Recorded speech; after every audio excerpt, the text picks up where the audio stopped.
فاتقوا اللہ، اور اللہ سے ڈر جاؤ، ان اللہ خبیر بما تعملون، اور جو تم کرتے ہو تمہارا رب اس سے باخبر ہے۔ مت سمجھو کہ وہ جانتا نہیں ہے۔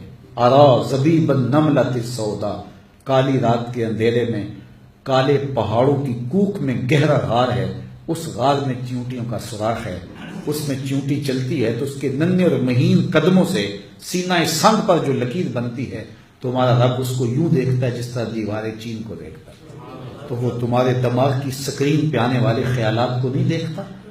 ان اللہ خبیر بما تعملون، جو تم کرتے ہو تمہارا رب اس سے باخبر ہے۔ پھر آگے ارشاد فرمایا وَلَا تَكُونُوا كَالَّذِينَ نَسُوا اللَّهَ فَأَنسَاهُمْ أَنفُسَهُمْ أُولَٰئِكَ هُمُ الْفَاسِقُونَ، ان لوگوں کی طرح نہ ہو جانا جنہوں نے رب کو بھلا دیا۔ کتنے لوگ ہیں جو غفلت کی زندگی گزار رہے ہیں، سویر سے شام، شام سے سویر، بس اغراض دنیا کے پیچھے بھاگیں۔ مقصد حیات کیا ہے؟ دنیا پہ آئے کس لیے تھے؟ ہمیں پیدا کسی نے کیوں کیا؟ اور ہماری زندگی کا وظیفہ کیا ہے؟ مقاصد حیات کیا ہے؟ اس کی طرف توجہ نہیں ہے، تو وہ بھول گئے اپنے مقصد حیات کو۔ میلہ دیکھنے آئے تھے تو گھر کا رستہ بھول گئے۔ تو کہا وَلَا تَكُونُوا كَالَّذِينَ نَسُوا اللَّهَ، ان لوگوں کی طرح نہ ہو جانا جنہوں نے اللہ کو بھلا دیا۔ تو پھر کیا ہوا؟ سزا کیا ملی؟ جنہوں نے اللہ کو بھلا دیا، اللہ تعالیٰ نے ان کا رزق چھین لیا؟ نہیں، رزق تو بڑا فراہم دیا۔ اللہ نے ان کی زندگی کی سانسیں چھین لی؟ نہیں، زندگی کی ڈوری بھی لٹک رہی ہے۔ اللہ نے بینائی اچک لی؟ نظر بھی تیز ہے۔ اللہ نے ذہانت کھینچ لی؟ نہیں، ایسا بھی نہیں ہے، وہ بڑا ذہین ہے، بڑا فتین ہے، زمانے کو جو ہے وہ انگلیوں پہ نچانے کا فن جانتا ہے۔ کیا اس کی ٹانگیں کام کرنا چھوڑ گئی؟ کہا ایسا بھی نہیں ہے۔ زبان کا طوطی بند ہو گیا؟ کہا ایسا بھی نہیں ہے۔ تو پھر سزا کیا ملی جنہوں نے اللہ کو بھلا دیا؟ تو کہا ان لوگوں کی طرح نہ ہو جانا جنہوں نے اللہ کو بھلا دیا۔ تو جب انہوں نے بھلا دیا تو اللہ نے سزا کیا دی؟ سنو سزا کتنی ڈاٹی ہے، لیکن باریک بھی بڑی ہے۔ فَأَنسَاهُمْ أَنفُسَهُمْ، اللہ نے انہیں ان سے بے خبر کر دیا، وہ اپنے آپ سے بے خبر ہو گئے، انہیں پتہ ہی نہ رہا کہ ہماری زندگی کے مقاصد کیا تھے۔ یہ سزا اللہ نے دی، بڑی باریک سزا ہے۔ یہ سمجھے کہ اگر اللہ ناراض ہوتا تو ہمیں اتنی دولت کیوں دیتا؟ اللہ ناراض ہوتا تو ہم جیت کیوں جاتے؟ اللہ ناراض ہوتا تو سارے نیچے ہم اوپر ہیں، یہ کیوں ہوتا؟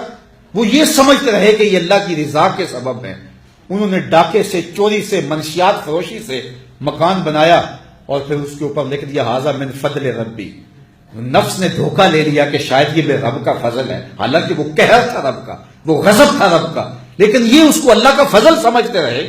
تو سزا کیا ملی؟ سزا نہ روزی بند ہوئی، نہ آنکھوں کی بینائی اچکی گئی، نہ شنوائی اچکی گئی، نہ ٹانگیں بے زور ہوئیں، نہ دماغ کام کرنا چھوڑا، نہ زبان کا طوطی بند ہوا۔ نقصان کیا ہوا؟ فَأَنسَاهُمْ أَنفُسَهُمْ، کہ وہ اپنے آپ سے بے خبر ہو گئے، جو مقصد تھا اس سے بے خبر ہو گئے، اور جس کو اپنی بھی خبر نہ رہی اس کے پلے رہا کیا؟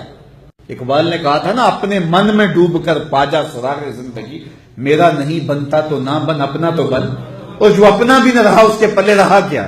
تو اللہ فرمائے یہ سزا دی ان کو، فَأَنسَاهُمْ أَنفُسَهُمْ، انہیں ان سے بے خبر کر دیا۔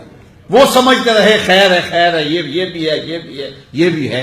فَأَنسَاهُمْ أَنفُسَهُمْ أُولَٰئِكَ هُمُ الْفَاسِقُونَ، کہا یہ لوگ فاسق ہیں، یہ لوگ اللہ کے حکموں کو توڑنے والے ہیں، یہ نافرمان لوگ ہیں جو اپنے آپ سے بے خبر ہیں، جنہیں پتہ ہی نہیں کہ مقاصد حیات کیا ہے، تخلیق انسانیت کا مقصد کیا تھا، ہمارے پیدا کرنے کا راز کیا تھا، ہمیں کیوں اشرف المخلوقات بنایا گیا، ہمارے مقاصد حیات کیا ہیں، ہم دنیا پہ کائنات کے اوپر تمام بہائم چوپائے اور کتنے جانور بستے ہیں، ہمیں سردار کیوں بنایا گیا، جنہیں اغراض ذات سے ہی آگہی نہ ہو سکی۔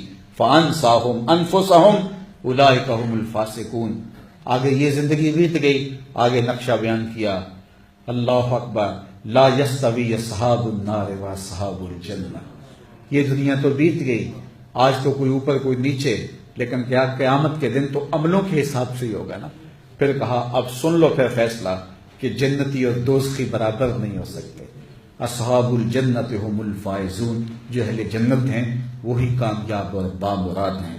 اللہ ہم میں سے ہر ایک کو جنت کا مالک اور وارث بنائے، اور ہمیں فائزین میں بنائے، اور ہماری زندگی کو حقیقی اجالے اور حقیقی نور اور حقیقی رحمتوں سے مالا مال فرمائے۔